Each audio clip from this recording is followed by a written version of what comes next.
Bonjour à toutes et à tous et bienvenue sur Radio CSERT, votre rendez-vous quotidien avec l'actualité de la cybersécurité. Je suis Marc-Frédéric Gomez, nous sommes le mardi 28 octobre 2025, épisode 468.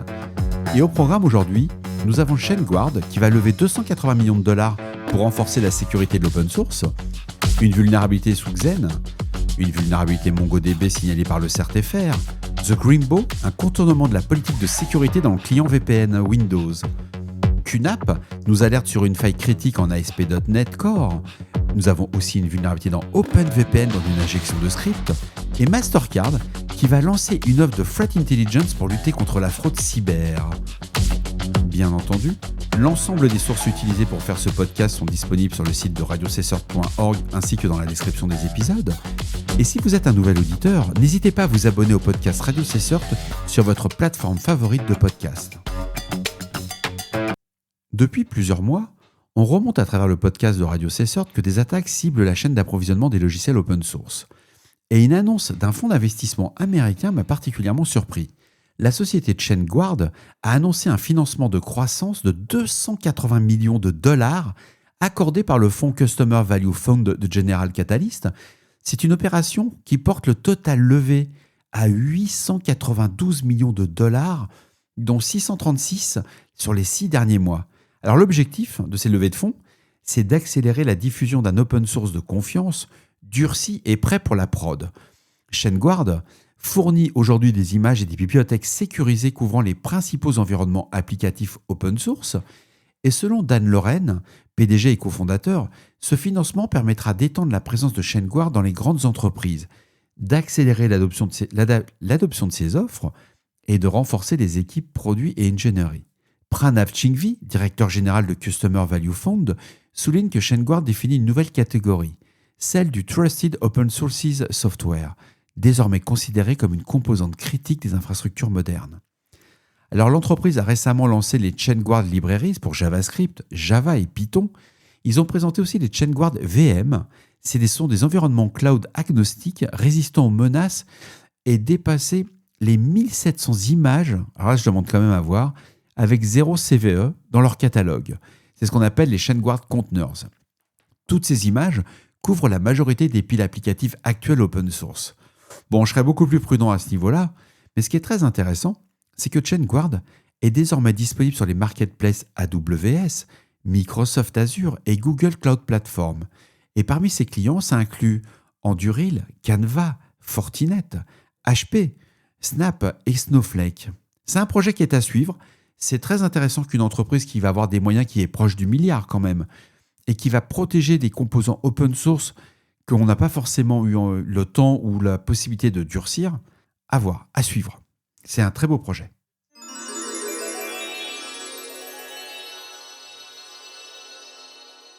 Alors pour cet épisode du mardi, j'ai retenu 3 vulnérabilités du CERT-FR. Le premier bulletin, le CERT-FR 2025 AVI 926, concerne une vulnérabilité qui a été découverte dans le pilote ODBC de MongoDB, identifiée sous la référence CVE 2025-12100. Elle permet une élévation de privilèges sur les systèmes vulnérables. Les versions concernées sont celles antérieures à la 1.4.7. L'éditeur a publié un correctif dans le bulletin de sécurité MongoDB qui date du 23 octobre. La mise à jour du pilote ODBC vers la version 1.4.7 corrige la faille. Les détails techniques et les liens vers les correctifs sont disponibles sur le dépôt de GitHub officiel de MongoDB. Le second bulletin, c'est l'avis CERT-FR 2025 AVI 929, concerne une vulnérabilité qui a été identifiée dans le client VPN de Greenbow, référencé sous la CVE 2025-11955. Elle permet à un attaquant de contourner la politique de sécurité appliquée au poste utilisateur. Les versions concernées sont les Windows Enterprise VPN client de la 7.5 à la 7.6 et l'éditeur a publié un correctif dans le bulletin de sécurité The Greenbow 18200 daté du 27 octobre 2025. Et enfin, le troisième bulletin du CERT-FR, le CERT-FR 2025 AVI 927, concerne une vulnérabilité qui a été identifiée dans l'hyperviseur Xen sous la CVE 2025-58149.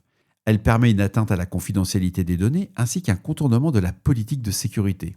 Alors les versions concernées de Xen sont la 4.18.x à la 4.20.x dépourvu du correctif XSA 476-420 patch. Bref, les bulletins de sécurité sont disponibles, tous les correctifs sont aussi disponibles et prêts à être installés. En tout cas, je remercie le CertFR pour cette veille.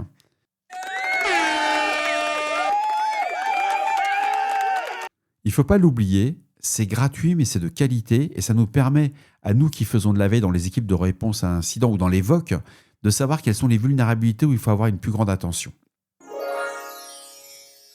Un article de Blipping Computer nous informe que QNAP a alerté ses utilisateurs sur une vulnérabilité critique affectant le composant ASP.NET utilisé par son logiciel Windows NetBack PC Agent.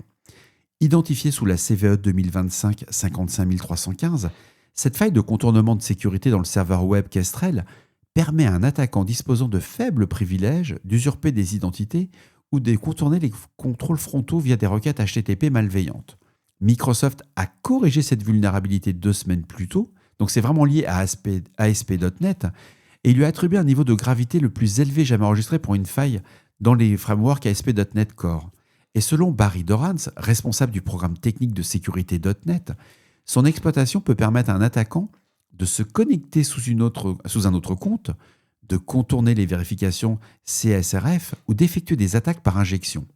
Sur les systèmes Windows exécutant NetBack PC Agent, une version vulnérable d'ASP.NET Core peut être installée si le système n'a pas reçu les dernières mises à jour. QNAP recommande de réinstaller NetBack PC Agent pour récupérer les composants corrigés ou de mettre à jour manuellement ASP.NET Core via le package .NET 8.0 Runtime, le Hosting Bundle. Une exploitation réussie peut conduire à un accès non autorisé des données sensibles, à la modification du fichier du serveur ou à un déni de service limité.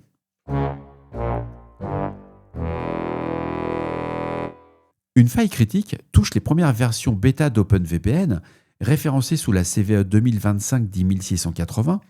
Elle affiche un score CVSS de 8.1, soit une gravité élevée. Cette vulnérabilité va permettre à un serveur malveillant d'exécuter des commandes arbitraires sur la machine cliente via une injection de script. Sont concernées les versions 2.7 Alpha 1 à la 2.7 Beta 1, et le problème vient d'un manque de contrôle des arguments -DNS et -DHCP-option transmis tel quel au script -DNS-updown. Sur Linux, macOS ou BSD, ce script s'exécute avec des privilèges élevés. Un attaquant peut alors injecter des commandes au moment de la connexion VPN. L'attaque repose sur la confiance accordée au serveur qui pousse ses paramètres DNS, et en ajoutant des caractères spéciaux comme des backticks ou des points-virgules, l'attaquant peut chaîner d'autres commandes, voire compromettre totalement le système. Non, là, c'est vraiment tendu du string si vous faites, entre guillemets, de la version bêta sur OpenVPN. Donc le projet OpenVPN a bien entendu réagi très rapidement. La version 2.7 Beta 2, publiée le 27, soit hier, corrige la faille. Elle renforce la validation des entrées DNS, améliore aussi la gestion des événements sous Windows et le broadcast IPv4 sous Linux. Aucune exploitation active n'a été observée à cette heure. Bref, vous l'aurez compris, on patch son OpenVPN.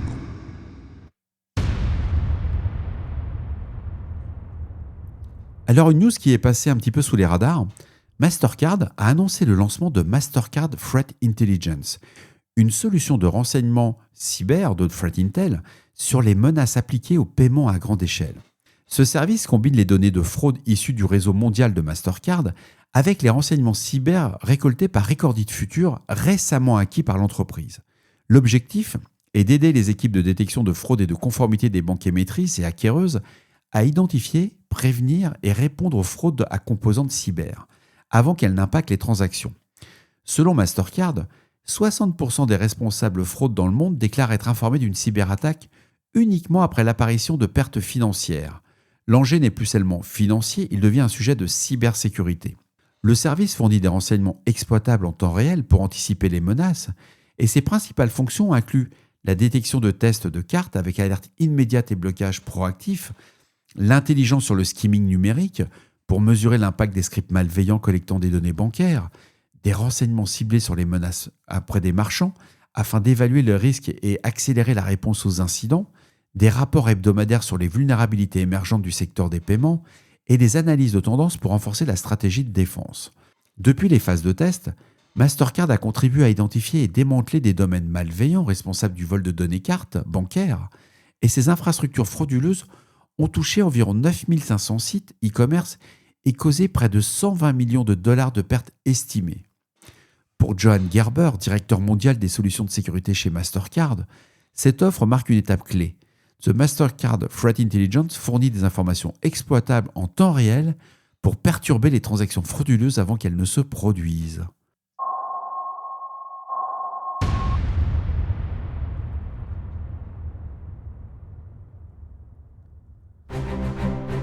Et voilà, cet épisode du mardi 28 octobre se termine. J'espère qu'il vous apportera des informations claires et utiles. N'hésitez pas à me faire vos retours sur le répondeur de Radio Cessort au 07 68 72 20 09. Et pour les plus timides, par email sur radiocessort@gmail.com. On se retrouve demain pour un nouvel épisode. D'ici là, on ne réfléchit pas, on patch. Je vous embrasse très fort et je vous prépare un épisode spécial concernant la version anglaise. À demain.